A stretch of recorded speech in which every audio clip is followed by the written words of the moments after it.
Fala galera, vídeo de hoje eu sou o Lucas Santos, aqui no Torcendo e Comentando. Você acompanha agora o giro de notícias desse final de semana que se encerrou no dia 12 de julho. Para começar, vamos falar aqui da Copa do Mundo. Pessoal, Copa do Mundo essa que teve grandes jogos, né? As quartas de finais foram jogos interessantes. E eu quero trazer para vocês um resumo do que foi e do que também eu imagino que poderia ter sido. Vou trazer também para vocês a minha opinião. Para começar, falar sobre a França. França que venceu a seleção de Marrocos. Seleção essa que deu muito trabalho nessa Copa. Fez bons jogos, mas, na minha opinião, poderia ter jogado um pouco mais contra a França, principalmente o Hakimi. Hakimi não entrou em campo. O principal jogador da seleção de Marrocos, que vinha fazendo uma Copa até ok, jogou bem contra o Brasil, jogou bem contra a Escócia, mas fez ali mais 2, 3 jogos bem mediano pela qualidade, pelo que se espera do Hakimi. Infelizmente isso para mim não é interessante, então ele acabou caindo de qualidade, né? Caindo de rendimento. E a França, cara, contando com o brilho de Mbappé, fez o que tinha que ser feito, né? Matou o jogo, lembrando muito do que foi o jogo da Noruega contra o Brasil, que teve o Haaland chegando ali para resolver a questão para a Noruega. Continuando, pessoal, a Espanha teve um jogo muito bom, cara, que jogo muito bom mesmo, contra a equipe da Bélgica. Bélgica que, cara, precisa ter um pouco mais de carinho, viu? Precisa ter um pouco mais de mídia, precisa ter um pouco mais de atenção. É uma seleção que, se você pegar desde 2010, se eu não me engano, talvez 2006, mas desde 2010, é uma seleção que está sempre chegando bem, que está sempre dando muito trabalho, tirando favoritos, como tirou, por exemplo, o próprio Brasil lá em 18, e é uma seleção que pouco se fala, cara. E é uma seleção que pouco se fala. Eu entendo que a Bélgica precisa de um pouco mais de atenção, porém dessa vez caiu dando bom trabalho ali para a seleção da Espanha, que classificou com o amuleto da sorte que eles têm no banco, que é o Merino. Poderia ter sido o Endrick no Brasil, né? Poderia ter sido o Endrick, a bola chegou para ele, cara a cara com o gol, era para matar ali como o grande amuleto que a seleção já não tem há muito tempo, um amuleto da sorte.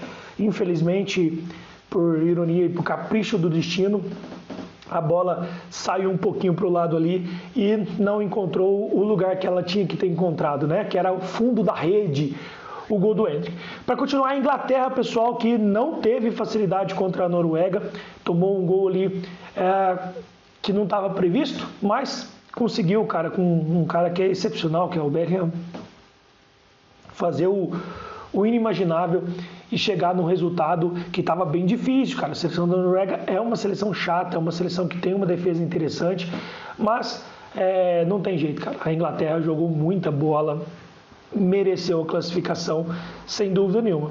E, para finalizar, a Argentina que, para variar, ganhou o jogo nessa Copa com polêmicas da arbitragem. O pessoal tá batendo muito em cima de algum tipo de favorecimento com relação à arbitragem, com relação à Argentina. Cara, eu Lucas, tá? Eu confesso que eu não vejo favorecimento. Favorecimento é uma palavra forte. Favorecimento, ela leva a entender algum tipo de má fé.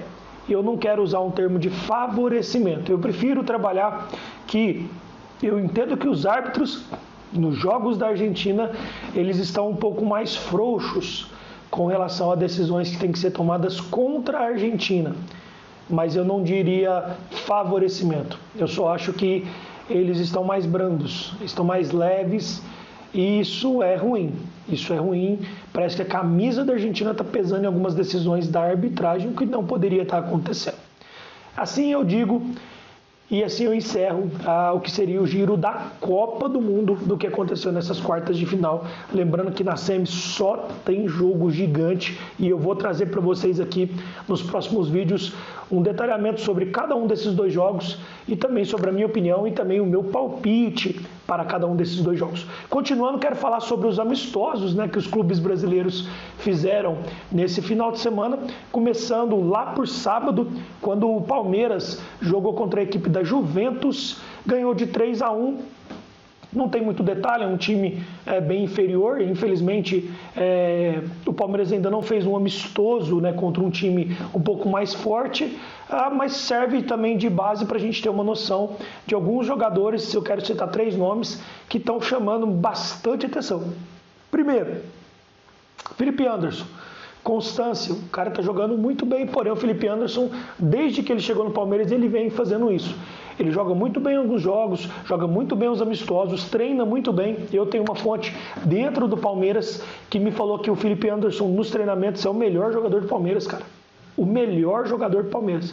Mas, infelizmente, por lesões, infelizmente, por situações que fogem do controle, talvez dele mesmo, o Felipe Anderson nos jogos acaba rendendo um pouco abaixo, em muitos jogos, com um ou outro detalhe ali de um jogo que ele vai bem, e isso faz com que ele seja reserva no time do Palmeiras, né?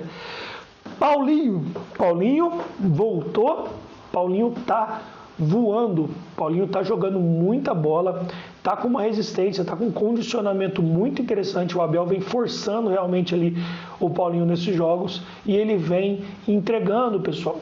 Paulinho vem entregando. Eu, particularmente, eu assisti 2 desses jogos, desses amistosos, e eu estou falando o que eu vi. Ele realmente está jogando bola, ele está sem medo. O Paulinho não está evitando bola, ele está indo para cima, realmente. Isso é o Paulinho que a gente viu que fez ele chegar na seleção pelo Atlético Mineiro. E esse cara está de volta.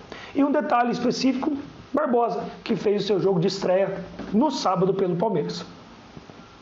Uma zaga no Brasil que tem Barbosa, Gustavo Gomes, Murilo e ainda tem o Bruno Fux, cara. Essa zaga do Palmeiras merece muito respeito, sem dúvida nenhuma. Mais um jogo, pessoal. O Corinthians empatou, cara, com o Cascavel. Jogo muito complicado. E o Corinthians ainda não mostrou a que veio, pessoal. Uma temporada muito estranha do Corinthians. Uma temporada que eu, particularmente, eu esperava um pouco mais, aliás. Esperava um pouco mais mesmo, muito mais do Corinthians do que ele vem apresentando. E, infelizmente, para a torcida corintiana, não está apresentando. Esse empate contra o Cascavel não foi um empate bom. O Corinthians não jogou bem. Os jogadores que se esperam bastante, como o Yuri Alberto, não viu a bola. Nas raras oportunidades que chegou para ele, ele não jogou bem, não fez uma boa partida.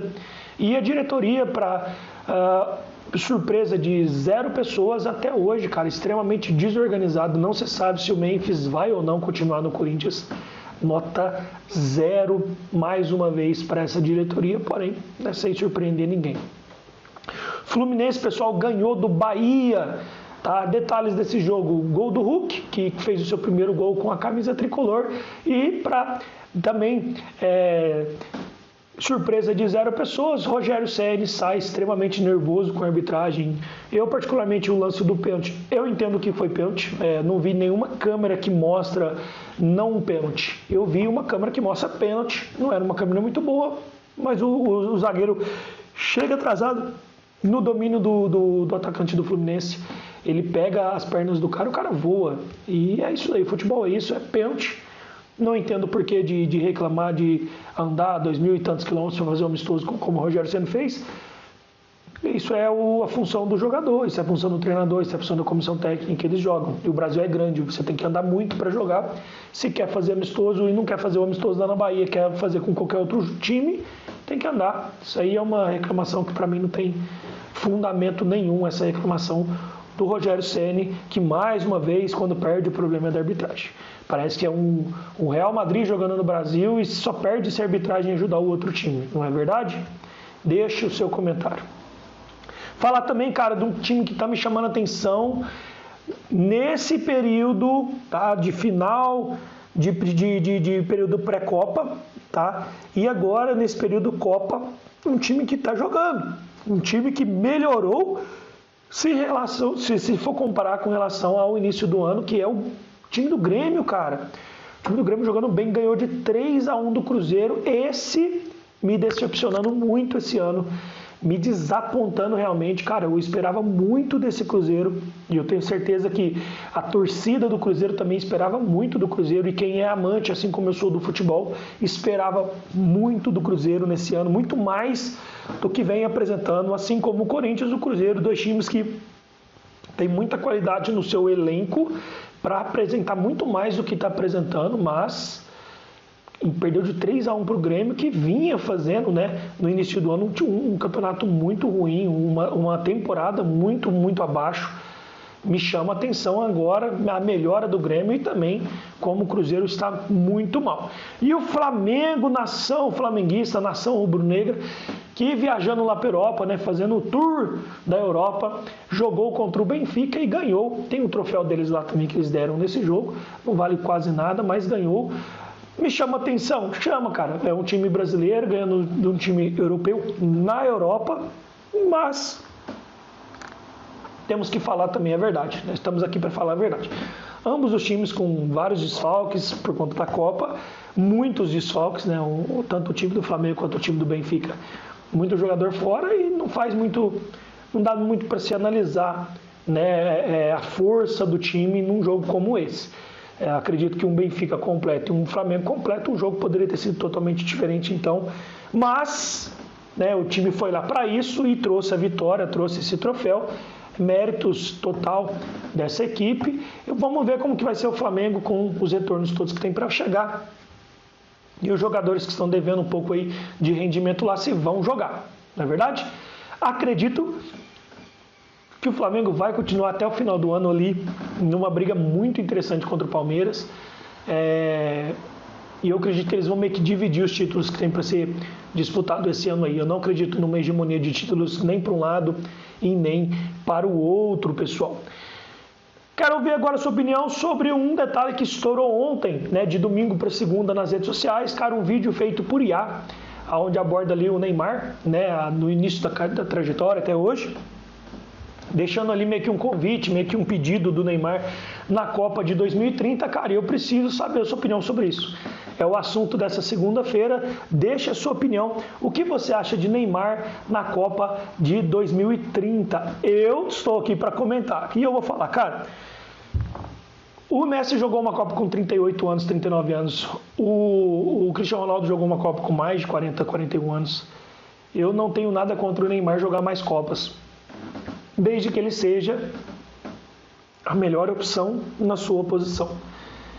Infelizmente, eu entendo, vendo o que eu vejo na CBF, vendo o que eu vejo na seleção, de que não jogam os melhores, de que não são convocados os melhores, de que, infelizmente, várias vezes alguns nomes que não faz sentido nenhum estar na seleção acabam estando lá por algum motivo oculto da torcida.